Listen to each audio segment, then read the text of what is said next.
everybody. I'm Richard Curtis, and I hope you enjoyed Godhead, the radio play or podcast that I created.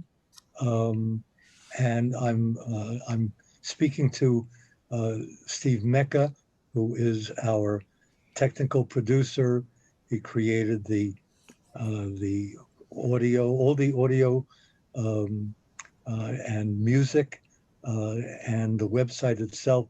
So we're going to be talking about some of the philosophical and cosmological underpinnings of Godhead.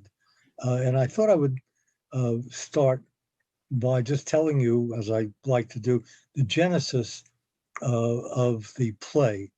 Um, in my 20s, I was a freelance writer, and I was writing a series of, I would call them boilerplate or potboiler, I should say, potboiler paperbacks. Um, and I was about 25 years old, and I had just delivered the manuscript of my latest potboiler to my literary agent on 47th Street. And I walked out of his offices and I said to myself, I've done enough of these potboilers. It's time for me to stretch and try to write something bigger, more important, more literary, or more meaningful than the stuff I've been writing. So as I was literally walking back home on East 94th Street or 2nd Street, I began thinking about what this book would be. And the ideas began to pour into me, expanding kind of the nugget of my idea into something very big and very grand. And by the time I got home, I was so overwhelmed with the ideas that were pouring into my head that I almost couldn't keep up with them. It took the form of a book that seemed to embrace all the wisdom of the universe, if I can be so grandiose about it. Well, I started writing this book, and in those days I only had one only had manual typewriters.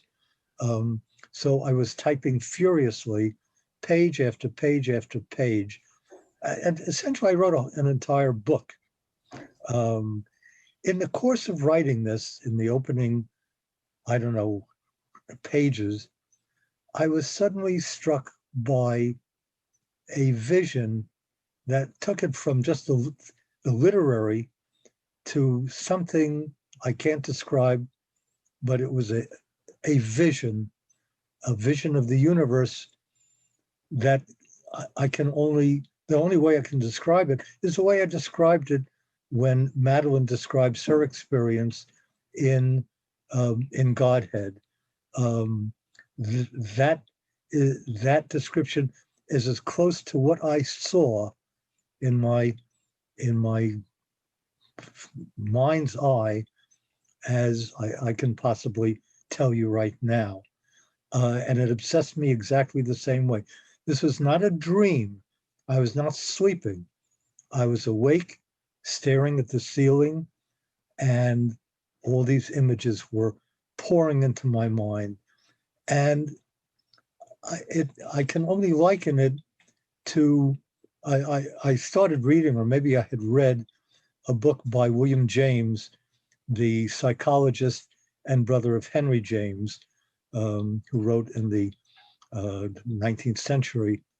And he had written a book called The Varieties of Religious Experience, in which he described the various experiences of saints and innocent people who had been suddenly struck down by some divine epiphany and a revelation that had not only transformed their lives, but in many ways transformed the lives of others as they became the Mother Teresas of the world, the people who worship the Virgin of Guadalupe, or what they call the Road to Damascus revelation of St. Paul on the way to on the road to Damascus, when he saw this divine light, and suddenly he got it, what Jesus had been saying.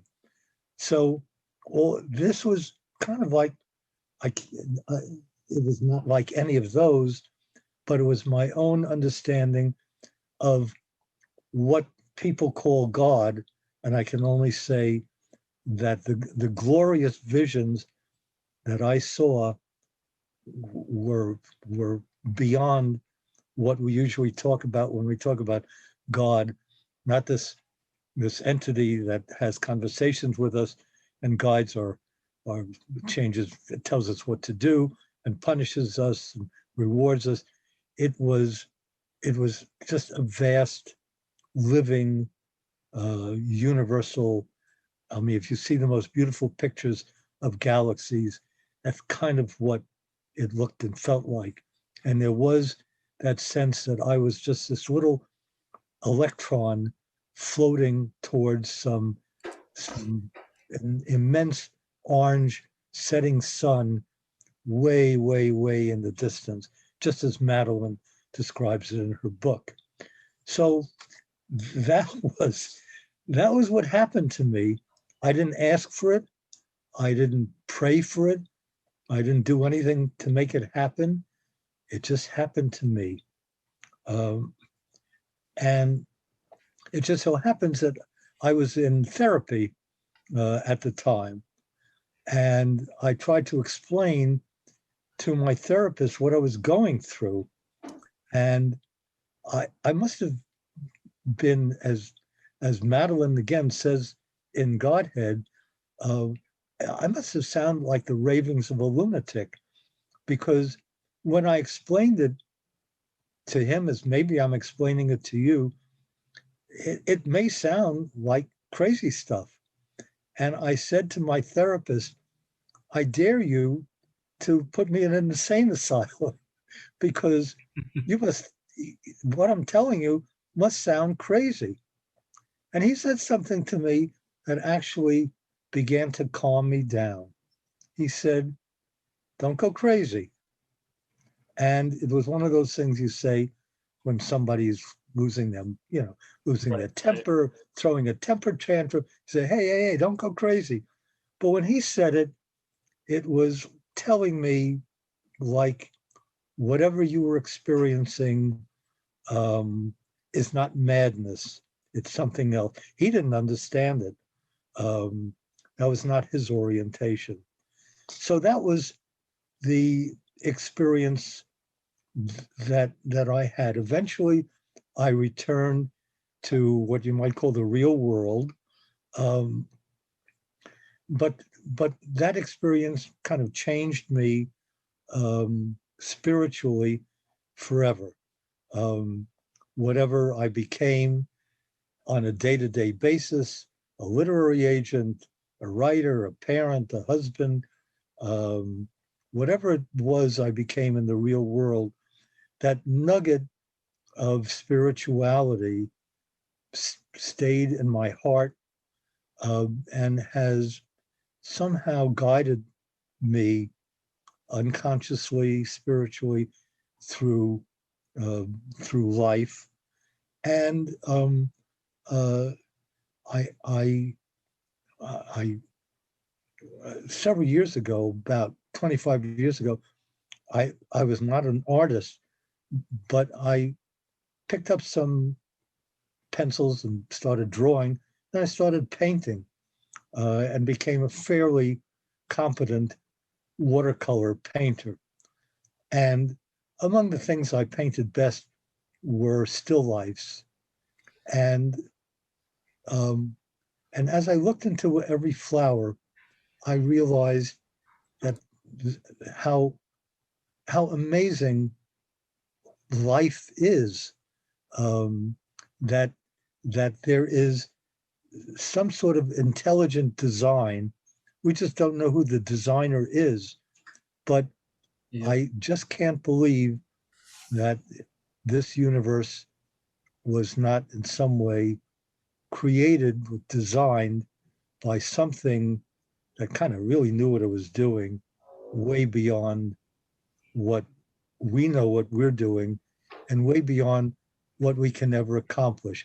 Scientists may solve some of the problems, many of the formulas and components of the real world, but they will never understand the mystery of how a flower is made or a child is created or any aspect of life. So I don't mean to sound like I'm a religious fanatic, because I'm not. I actually study the Bible, and it's a fun book to read and revealing, but it really doesn't have anything to do with what I saw and felt. Um, and I know what I saw and felt, and it was true, and that is what I put into Godhead. Um, since that happened, and we're talking about a long time ago, um, from time to time, when I have felt kind of a kinship with somebody I've met, and I've kind of revealed to them what I've just told you, they have said, "Gee, I had the same thing," and we've talked about it. And I realized that there are people in the world for whom this has happened too, and it happened kind of the same way. Um, so, in the course of telling this to Steve, who we're all looking at right now, he said, "Gee, something like that happened to me. I don't know what it was, but I thought as long as Steve is here, maybe he'd like to share some of this with us." Yeah, this would be the first time I've ever really. I mean, I've spoken about it to close family, but I've never spoken about it to you know, yeah, like this. But yeah, I was in my early 20s as well, and I was in a really I was in a very very dark place in life. For various reasons, but I was dealing with a lot of depression, and I had I had some experiences that were admittedly self-induced, um, but the the similarities between those experiences and what you talk about, what is spoken about in Godhead, and various other accounts of people having these is uncanny to me, and it kind of leads me to believe that there's more than one way to skin a cat. You can always have different experiences in different ways, and I remember being flooded with images and specifically looking up at the sky on a clear night. It was blistering cold. It was March. It was like, I mean, it was probably about 10 degrees out. Me and a bunch of friends had gone on a walk to a harbor in Long Island, and the harbor was low tide, so we actually walked out into the riverbed about 200 feet out into the riverbed on a. It was almost solid. It was almost solid, and I looked up and I watched the stars and began to just. It was out of body. I saw that, just like you had said before. I felt so small but so big at the same time, and at that point I had started to be flooded with sounds of symphony. I was we were walking back and up a hill, and I was breathing heavy, and my breath started to sound like a symphony, and I started hearing a rhythm, and it I began to what it's weird when you think about all of the functioning. See, I'm this is hard, but I thought about all of the lungs on the earth that were all working at the same time to breathe, and all of the hearts that were beating, and all of the energy that is kept in the human body that is shared almost across. I mean, probably, we're talking across galaxies and across, infinitely, excuse me. And then I started to see how the same gray brain matter that's in us is in every single living thing, and how we all share that. And I felt, for the first time in probably about 15 years of my life, from about age 12 up, I actually felt some sort of feeling like I belonged here. And with that, I started to just, I was more at peace with, because I'm like you, I'm not, I had issues with religion, and part of that goes back to a lot of different, everybody has their reasons, I'm sure. But that gave me, like, it gave me my own space to appreciate life, and to really, and to just not worry so much about, all of the rules. I mean, it made being a loving person a lot easier, and it made it a lot easier to connect with people, no matter where they came from, who they were, what they were, what they did or looked like, or ever, it allowed me to give everything a chance. And I think I wasn't doing that for a long time. And I it's funny agree. that it's, well, because I just posted this the other day, and maybe Godhead uh, was a catalyst. But when I had the experience, I saw this, and I drew this, and I call it transits. For me, it was almost like a highway of, or a network of souls that travel from here to wherever, and it goes on and on. But yeah, it certainly changed me too. It changed me forever. And Well, that's thank you. I worked very hard on Madeline's description of what she had gone through, because you can see, I'm talking to the audience now, you can see how hard it is to articulate an experience like this, to put it into words. So I really labored over Madeline's speech because I wanted to get it right. And I think we did. I think I got it right in what I just told you, and Steve got it right in what he's just told you, but it is not easy to express. Um, I, I, I want to end this on a lighter note, however, sure. um, and tell you, first of all, that many years later, I went searching for this book that I had written in this absolute trance, this frenzy of inspiration. And I finally found it, and I started reading it, and it was absolute garbage. It was it was lunatic. If if somebody submitted this to me, I would contact his nearest of kin and tell them to have this person committed. So I don't know what I was, talk about articulating what you saw. I don't know what I was going through, but I if I'd been high on cocaine, I couldn't have written anything crazier than that. So that's the first thing I want to tell you. The second thing is, I just want to focus for a moment on the fact that he hung this painting in his bathroom. Hmm. Um, that certainly wasn't part of the original inspiration. Um, this came out of an anecdote that an artist told me, that he had given his dearest painting, sold it to somebody, and whenever he said, "I'd like to come over to your house to see it," the guy would say, "No, that's all right. Don't bother." He would never invite him. Finally, he was invited to a party, and he went looking for a painting, and there it was in the bathroom, and he was so insulted. Um, and I remember that anecdote, and somehow it seemed appropriate to put it in this play, to kind of um, cast the whole thing in a slightly absurd.